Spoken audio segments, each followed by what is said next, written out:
മനുഷ്യൻ, ഒരു വ്യക്തി, അയാളുടെ മനസ്സ് എന്നിവ എങ്ങനെയാണ് പ്രവർത്തിക്കുന്നതെന്ന് മനഃശാസ്ത്രത്തിന് ഇപ്പോഴും അത്ര പിടികിട്ടിയിട്ടില്ലെങ്കിലും നിയമത്തിനും പോലീസിനും അതറിയാം എന്നാണ് ഒരു മട്ട്. പല്ലിക്കായിരുന്നു ഇതുവരെ എല്ലാം അറിയാമായിരുന്നത്. അങ്ങനെയാണ് ഗൗളി ശാസ്ത്രം ഉണ്ടായത് തന്നെ. ഗൗളിയെ ബുദ്ധിജീവി എന്ന് വിശേഷിപ്പിച്ചത് സക്കറിയയാണ്. ഒരു ചെറുകഥയിൽ മാത്തുക്കുട്ടി എന്ന യുവാവ് ഗൗളി ശാസ്ത്രം വായിച്ചു തുടങ്ങുമ്പോൾ ഉണ്ടായ പ്രത്യയശാസ്ത്ര വ്യതിയാനമാണ് ആ കഥയുടെ പ്രമേയം. നസ്രാണിയെ സംബന്ധിച്ചിടത്തോളം പുസ്തകമായിട്ട് ഒരു പുസ്തകമേ ഉള്ളൂ, വേദപുസ്തകം. അത് വായിക്കാനും പഠിക്കാനുമുള്ള ചുമതല ശുദ്ധമാന പള്ളിക്കാണ് താനും.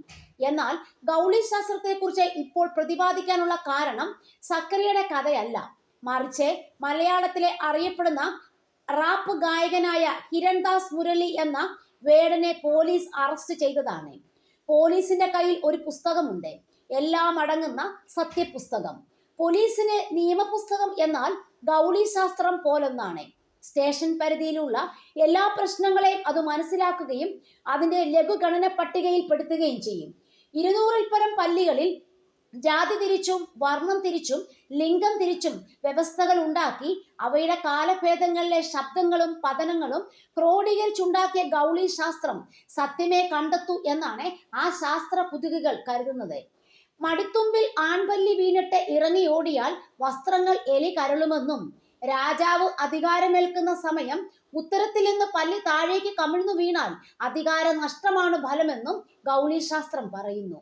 എന്നാൽ എല്ലാ ഗൗളി ശാസ്ത്ര കൃത്യതയും പരാജയപ്പെടുത്തുന്ന ഒരു പഴഞ്ചൊല്ലും മലയാളി ഉണ്ടാക്കി. എല്ലാം അറിയാവുന്ന പല്ലിയുടെ അന്ത്യം കാടി വെള്ളത്തിലാണെന്ന്. 19-ാം നൂറ്റാണ്ടിലെ പാരീസിന് ലോക കലാചരിത്രത്തിൽ വലിയ സ്ഥാനമാണുള്ളത്. തീക്ഷ്ണമായ സാമൂഹ്യ വ്യവസ്ഥകളോട് പ്രതികരിച്ചാണ് അക്കാലത്തെ പാരീസ് വലിയ കലാകാരികളെയും കലാകാരന്മാരെയും പ്രസ്ഥാനങ്ങളെയും ഉൽപ്പാദിപ്പിച്ചത്. ലഹരി ഉണ്ടാക്കിയ സമാന്തര നോട്ടങ്ങളാണ് സാൽവദോർ ദാലിയെയും ലൂയി ബുഗുവലിനെയും കൊണ്ടുപോയത്. ഴാൻ കോക്ടോ എന്ന മഹാനായ നാടകക്കാരനും കവിയും അക്കാലത്തെ മയക്കുമരുന്നിനാൽ സദാ പ്രേരിതനായിരുന്നു. പാബ്ലോ പിക്കാസോ 20-30 വയസ്സു പ്രായത്തിൽ ബ്ലൂ പീരിയഡ് എന്നറിയപ്പെടുന്ന കലാസൃഷ്ടികൾ ചെയ്തിരുന്ന കാലത്ത് അദ്ദേഹം കറുപ്പ് കഴിച്ചിരുന്നുവെന്നും അത് അദ്ദേഹത്തിന്റെ ശ്യാമകാല ചിത്രങ്ങളിലെ വിഷാദവും സഹനവും നമ്മോട് പറയുന്നുണ്ട് എന്നും കലാചരിത്രം പഠിപ്പിക്കുന്നു. മഹാഗായിക സംഘം ദ ബീറ്റിൽസ് പ്രശസ്തിയിലേക്ക് ഉയരുമ്പോൾ അവരോടൊപ്പം മയക്കുമരുന്ന് കൂട്ടിനുണ്ടായിരുന്നു. ഇന്ത്യയിൽ മഹർഷി മഹേഷ് യോഗിയുടെ ആശ്രമം സന്ദർശിക്കുമ്പോഴും അവർ ആ ശീലക്കാരായിരുന്നു. എന്തിനും ഒരു മിതത്വം വേണം, അമിതമാകേണ്ട എന്ന് മാത്രമാണ് യോഗി അന്നവരോട് പറഞ്ഞത്. 1984-ൽ മുടിക്ക് തീപിടിച്ച് തലച്ചോറിൽ വരെ പരിക്ക് പറ്റിയപ്പോൾ വേദന സംഹാരിയായി മയക്കുമരുന്ന് ഉപയോഗിച്ചു തുടങ്ങിയ ഗായകൻ മൈക്കിൾ ജാക്സൺ പിന്നെ ആ ശീലം തുടരുകയായിരുന്നു.